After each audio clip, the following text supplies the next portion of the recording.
সামনেই সরস্বতী পুজো, নিশ্চয়ই সাজগোজ করা, ঘুরতে যাওয়ার প্ল্যান করতে করতে ঘুম উড়ে যাওয়ার জোগাড়। চিন্তা নেই, সব হয়ে যাবে। এই ঘুম থেকে মনে পড়লো আমাদের বাগদেবীর সাথে ঘুমের একটা ইন্টারেস্টিং কানেকশন আছে। শুনতে ইচ্ছে করছে তো বলবো। তার আগে তাড়াতাড়ি আমার চ্যানেলটিকে সাবস্ক্রাইব করে দিন। রাবণ এবং তার দুই ভাই অর্থাৎ কুম্ভকর্ণ এবং বিভীষণ প্রাথমিক শিক্ষা লাভ করেন তার বাবা বিশ্ববার কাছ থেকে। প্রাথমিক শিক্ষা সম্পন্ন হলে মামা দাদু সুমালি অর্থাৎ যিনি ছিলেন মা কৈকেশীর পিতা, তার পরামর্শে দৈত্যগুরু শুক্রাচার্যের কাছে তারা শিক্ষা শুরু করেন। ক্রমে তারা মহাজ্ঞানী হয়ে উঠতে থাকেন এবং সেই সাথে রাবণের মধ্যে অহংকারও বাড়তে থাকে। শেষমেশ এই মহাজ্ঞানী রাক্ষসরা সিদ্ধান্ত নিলেন তারা ব্রহ্মার উপাসনা করবেন এবং ব্রহ্মার উপাসনা যদি কেউ মন দিয়ে করে তাহলে ব্রহ্মা তাকে বর দিতে বাধ্য। এমনকি রাবণ ছিলেন ব্রহ্মারই বংশধর।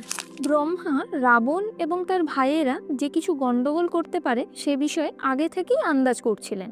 তারা কি নয় কি চেয়ে ফেলবে, তাতে যদি ইন্দ্রলোক ছাড়তে হয় সেই ভয়ে ব্রহ্মা বাগদেবীকে বলেছিলেন তিনি যেন এই তিনজন রাক্ষসের জিভে বসে তাদের বর চাওয়াকে নিয়ন্ত্রণ করেন।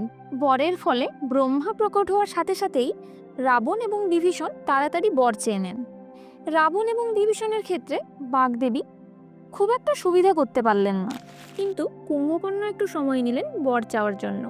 তখন বাগদেবী তার জিভে অধিষ্ঠান করলেন। এর ফলে কুম্ভকর্ণ ভাবলেন এক আর বলে ফেললেন আরেক। তিনি ভেবেছিলেন নিরদেবতাম, কিন্তু বলে ফেললেন নিদ্রাবতাম অর্থাৎ ঘুমের বর। কিন্তু ফিরিয়ে নেওয়ার উপায় নেই। ব্রহ্মা ততক্ষণে তথাস্তু বলে দিয়েছেন। কুম্ভকর্ণ সবটা বুঝতে পারলেও তখন কিছু করার উপায় নেই।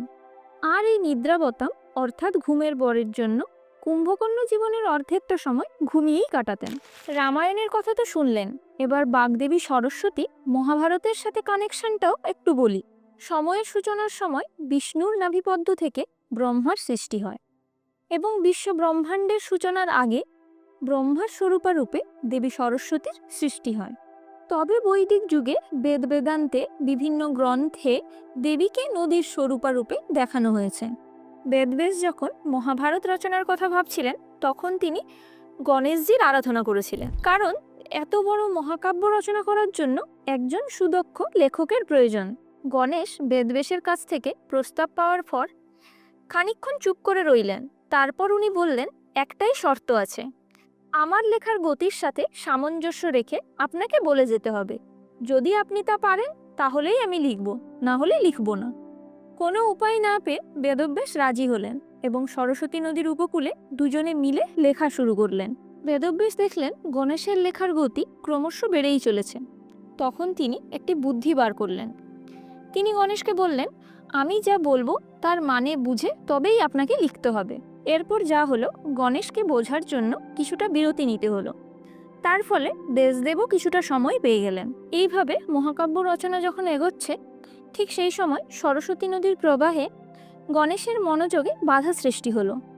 গণেশ তাকে বিনীতভাবে বারণ করা সত্ত্বেও গণেশের কথা অগ্রাহ্য করে দেবী সরস্বতী তার প্রবাহ অব্যাহত রাখলেন। গণেশ তখন রেগে গিয়ে নদীকে বিলুপ্ত হওয়ার অভিশাপ দিলেন।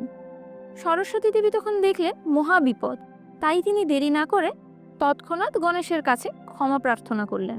তখন গণেশ খানিকটা শান্ত হয়েছেন। তারপর তিনি দেবী সরস্বতীকে বিদ্যার দেবী হিসেবে পরিচিতি পাওয়ার আশীর্বাদ করেন এবং এরপর থেকেই সরস্বতী দেবী পৃথিবীতে বিদ্যার দেবী হিসেবে পরিচিতি পান। তাহলে দেবী সরস্বতীর সাথে আমাদের দুই মহাকাব্য রামায়ণ এবং মহাভারতের কানেকশান কি সে তো জেনেই গেলেন। এবার আমার ভিডিওটি যদি ভালো লেগে থাকে তাহলে আমার চ্যানেলটিকে অবশ্যই সাবস্ক্রাইব করে দেবেন আর বন্ধুদের সাথে অনেক অনেক শেয়ার করুন, যাতে তারাও যেন ইন্টারেস্টিং ফ্যাক্টগুলো মিস না করে যায়। তাহলে দেখা হচ্ছে পরের ভিডিওতে।